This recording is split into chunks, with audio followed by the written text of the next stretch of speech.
Hey guys, what's up? It's Katie and I'm back with another Marvel Contest of Champions video, and today we're going to be taking a look at Longshot and going over a little bit of a comic book history of him, seeing his abilities and seeing whether or not Kabam did him justice with his MCOC counterpart.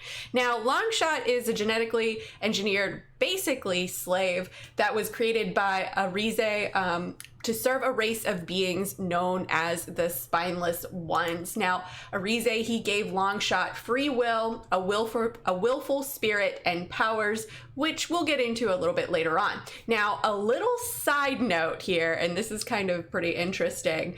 Arize cloned a time-displaced Shatterstar and improved and extracted the mechanics of the clone, thus creating Longshot, who is actually, in fact, Shatterstar's father, and Shatterstar is basically the genetic father, so to speak, of Longshot. So this is basically a predestination paradox, and also because, well, comics.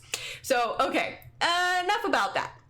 So Longshot was forced to perform dangerous stunts for Mojo, who he created films for his planet known as Mojo World. And so Longshot was essentially a stuntman for him. Now, because of the free will given to him, Longshot led a rebellion against the Spineless Ones and used his luck abilities to create good luck when his motives were pure, which is important. We'll get into that later on.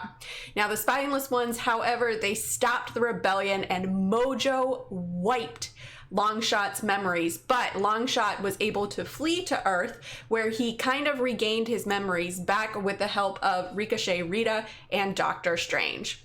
Now, eventually, Longshot teamed up with Dazzler, Psylocke, and Rogue to stop Juggernaut when Juggernaut tried to kill Dazzler. Now, eventually they ended up in Australia, where they defeated the Reavers, who had stolen a bunch of these items, and these items, or excuse me, the spirits of these items actually spoke to Longshot, who eventually led the team to the rightful quote-unquote owners, and, you know, they kind of set things straight.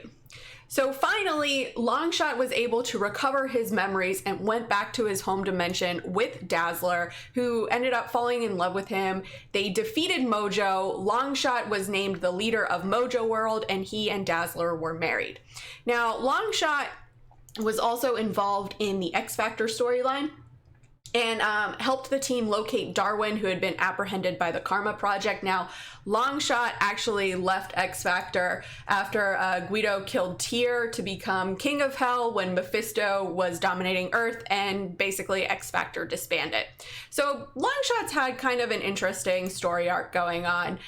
He's got some pretty cool powers. So let's go ahead and take a look real quick at his powers that he has in the comics. He possesses superhuman speed, agility, endurance, reflexes, and advanced healing abilities. He also has hollow bones, which allows him to be an excellent acrobat. Now, Arize used mystical augmentation to give Longshot the ability to psychonically manipulate probability fields, which is essentially giving him quote-unquote good luck. But this good luck only happens if Longshot if his intents are pure and good. Now, if he uses it for evil or selfish purposes, he gets what we call bad luck, and this also happens if he gives up hope.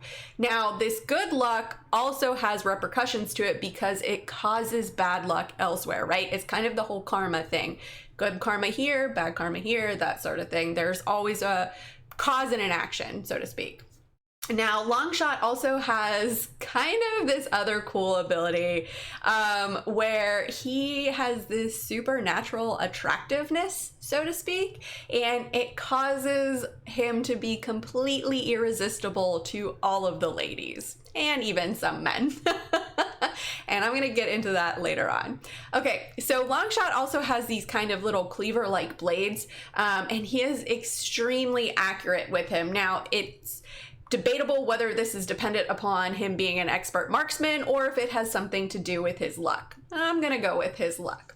Okay, so now that we know a little bit about Longshot, how he is in the comics and his powers and abilities that he has in the comics, let's take a look and see if his MCOC counterpart, if Kabam, did him justice.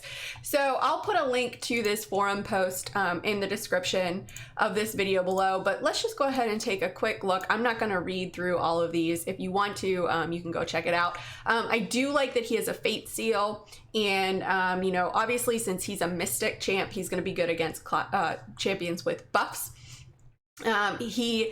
If you're an Incinerate immune champ, it's not going to be all that great if you're going against an Incinerate immune champ, although this is really only off of his special 2. So if you're not going to fire his special 2, nothing to worry about there. I do like this whole good karma and bad karma. So you place good karma on you, bad karma on your opponent, and then you also, when you reach 5 stacks of good karma, you get Pure of Heart, and that kind of helps to strengthen him in a way. Okay, so let's take a look at his specials. I do like this where his special 1 cannot miss or be auto blocked. So it's gonna be great when you're going up against, you know, those pesky Darkhawks, Medusa, Iron Man Infinity War. So I do like that. It seems like he's gonna be a pretty good bleeder if Pure of Heart is active. And then his special 2 will inflict a Incinerate. So like I said, if you're going against an Incinerate immune, not quite terrible. Just don't launch that special 2. So in this one, if Pure of Heart is active, instead of inflicting Incinerate on the final hit, Incinerate triggers. So again, that Pure of Heart really helps him out. And the special 3, you basically are going to stun the opponent, and this attack gains, he gains more attack off of it. So, and then his signature ability, so he gains a 48% chance to nullify any buff and replace it with a bad karma. So it's really going to be helpful if he's awakened. And then especially if he nullifies a True Strike, Unstoppable, or Unblockable buff, he gains a matching buff for 5.6 seconds. So this is going to be really good. This could make him a viable option against the 6.2.6 champion boss, but only time will tell. So let's go ahead and take a look at his synergies. We got one with Captain America Infinity War and Captain America. And so this is good for Longshot. He starts the fight with 5 good karma when fighting any villain champions. And for Cap Infinity War, he starts with 1 kinetic potential when fighting Avengers or New Avengers. So that's not a bad synergy. When you pair him up with Mojo, if the opponent is immune to bleed, Longshot special 1 inflicts a degen damage instead. So I really like that. That's going to be really helpful for him. And I really like this synergy that he has with Rogue, with Love Triangle, right? So he should definitely have a synergy with Rogue since he paired up with her, or teamed up with her, so to speak. So it really helps Rogue out here. Whenever stealing a buff, Rogue deals 20% of her base attack as degen damage for the buff stolen. And then that also helps out any female champion on your team. So this is going to be huge, especially if you run someone like Captain Marvel movie, you know, Captain Sparkles, if you run Domino, Black Widow, Clairvoyant, any one of those, that's really going to help them out. And then he's got probably OP, with Domino. And so his Pure of Heart lasts 4 seconds longer. So that's really good. And then with Domino, if any opponent was not struck over the duration of a stun, she gains 10% of a bar of power. So that's going to be a really another helpful synergy. What I would have really liked to see is I think Kabam did really well in matching Longshot up with his comic book counterpart. However, I wish they would have given him something where all female champions kind of suffer maybe you know, less attack or something like that, since in the comics he is capable of having every female and even some men fall in love with him. So I really would have liked to have seen that mechanic. I think if they could have added something in where maybe after so much, like, you know, their chances of landing a parry or something like that, you know, are slim. I know that mechanic would be hard to do, but overall, I think this is one of the best comic book counterpart matchups that I have seen. So I am super happy with how they did Longshot. I am glad he is a mystic. I know a lot of people were thinking he would be a mutant. Hey, even the X-Men, when he came to Earth, thought that he was a mutant, but in fact he is not. So anyways, guys, that's all that I got. Let me know in the comments below, how well do you think Kabam did Longshot justice. Do you think they served him well as his comic book counterpart, or do you think they failed him? What other abilities would you like to see? Let me know in the comments below and let's discuss. As always, guys, thanks so much for watching. If you guys liked what you saw and you want to see more, please remember to like and subscribe, follow me on Instagram and Twitter, and hit me up in the Discord chat. Thanks, guys. Bye.